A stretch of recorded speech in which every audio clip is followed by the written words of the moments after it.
I think spring is finally but very slowly getting here.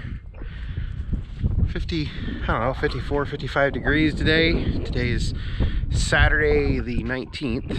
Kind of see, as I posted the other day, drove the 730 around. But I figured I would just take a few minutes and just go over what I've been up to. I've only posted like 3 videos in the last month, I think, and tribute to a lot of things. Mostly I've been doing stuff, the limited time I've had out here in the shop, I've been doing stuff that just wasn't all that interesting. These are the remnants of that 485 from a long time ago. In the last month, I've torn down a 420, finished tearing down that 420 frame, a 318 frame, and then this X485 to get them out of the way. I'm just tired of staring at them. I got a couple things more to do. There's some parts that I need to get listed so I can get them sold and stuff. And, you know, basically, now that it's warmer, I got a little bit more space to work in the shop here. Got hydraulic lines to go through and everything. You know, I think that's the differential out of a 318 and the transmission pump. That's the differential out of that 420. And then you saw the diff out of the X5 485. Yeah, I've just been trying to clean up, get stuff a little organized. Played with this steel 038 Magnum a little bit. Haven't done much back here. Moved a little snow. I didn't even get that on video, other than the video I posted a couple weeks ago, me moving the snow with the X758 and the flapper mod. I did get quite a bit of diesel fuel before prices really went up. Kind of excited about that. I ended up with about 330 gallons of diesel fuel at less than $3.50 a gallon. So should be cleared for this summer. I've basically filled up this tank, and I also filled up that tank over there, which will be one of our projects later this, probably not this video, but it'll be a later project. So just been wandering around. Now go ahead and go out to the shed and we'll talk to some of the stuff I've been doing out there. So out in the shed here, did a video picking up this 112. I haven't even started it yet.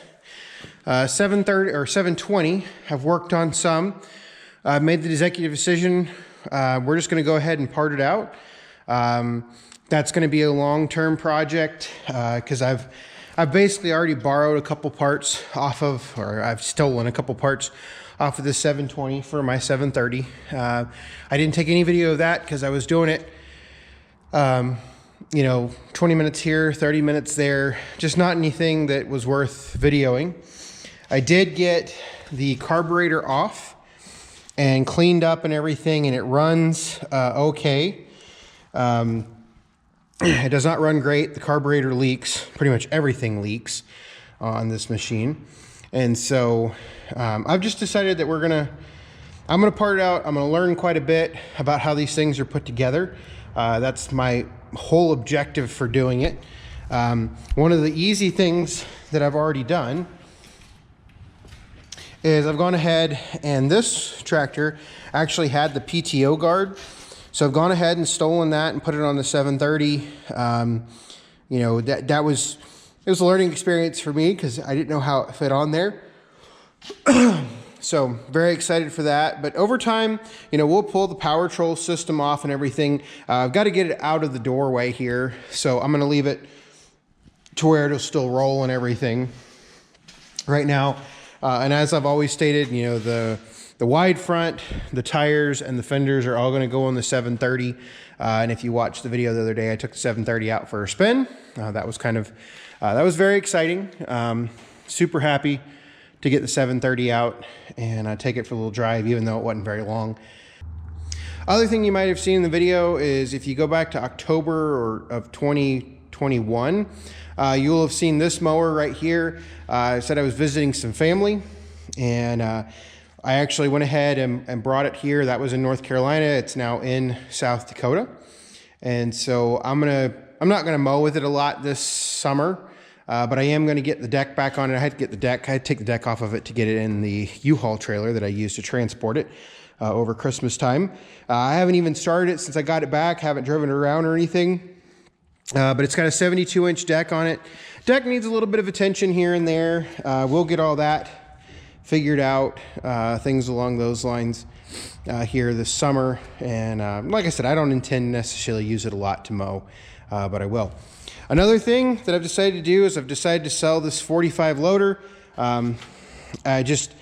The quick attach, I worked with my fabricator a little bit, and basically the quick attach is going to be extremely expensive. It is better, based on my research, it is going to be much easier for someone to do it on their own. I will make my other 45 loader quick attach at some point in the future, but each quick attach system is going to have to be different, or you're just better off buying the plates that you can buy off of Amazon or from Artillion, and then buy the brackets from Deere and have some bushings made.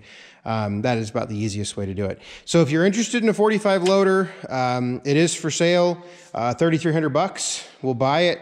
I am more than happy to strap it to a pallet. You just gotta pay for the pallet and then the shipping. So it is located in eastern South Dakota. So if you're in southern Minnesota or northwest Iowa, probably a good, couple hour trip.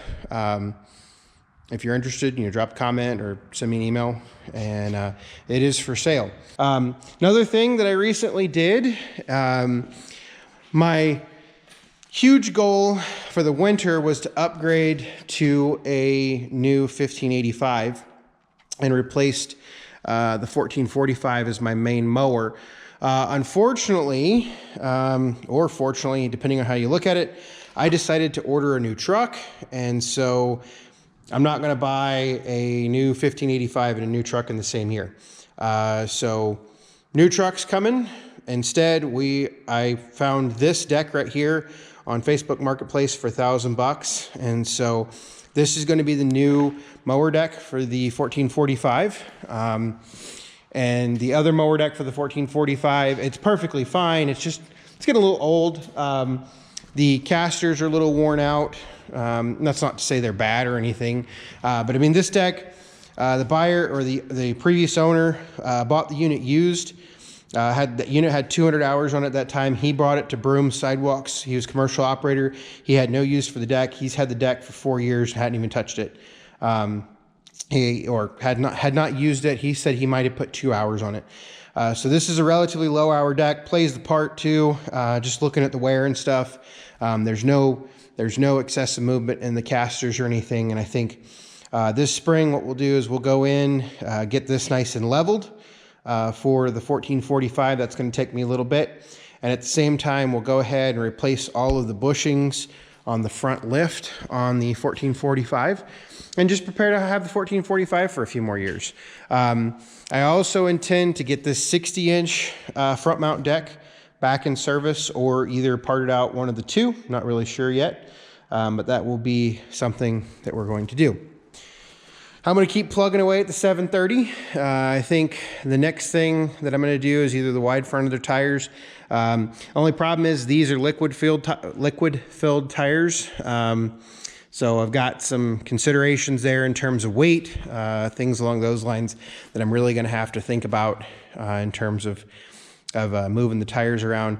Do I want to go ahead and put these tires back on the 720 to move it around, or do I just want to take the tires off the 720 and just it be done until I get it taken apart? So that is what we're up to. So hopefully now that the weather's getting warmer, the time has changed. I got more daylight in the evenings. Hopefully I can get back to doing some John Deere stuff. The project that will be in the next video, I'll take you back up to the shop and show you the next project.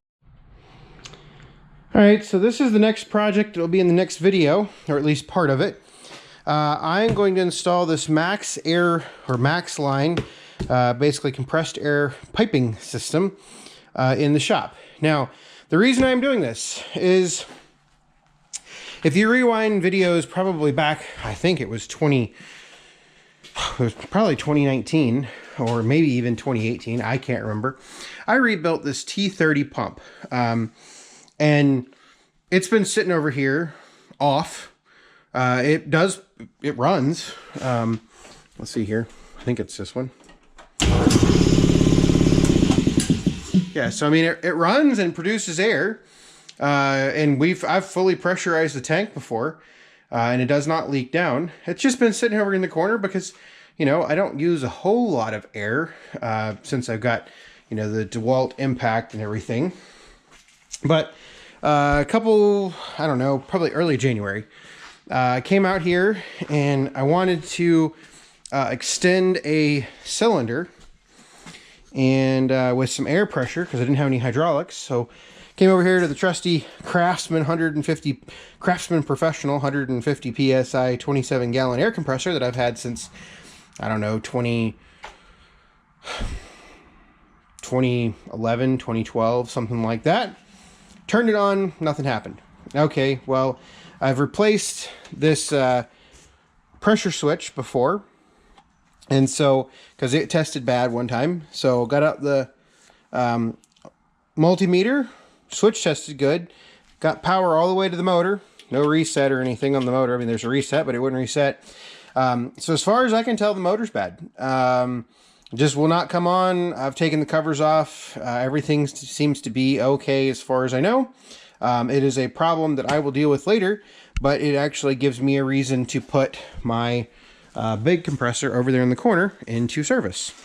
Well, I figure if I'm going to put it into service rather than having to run over there and get airlines for everything, I might as well just bite the bullet, because eventually what I want to do is I want to run an airline down that wall right there to the back of the shop.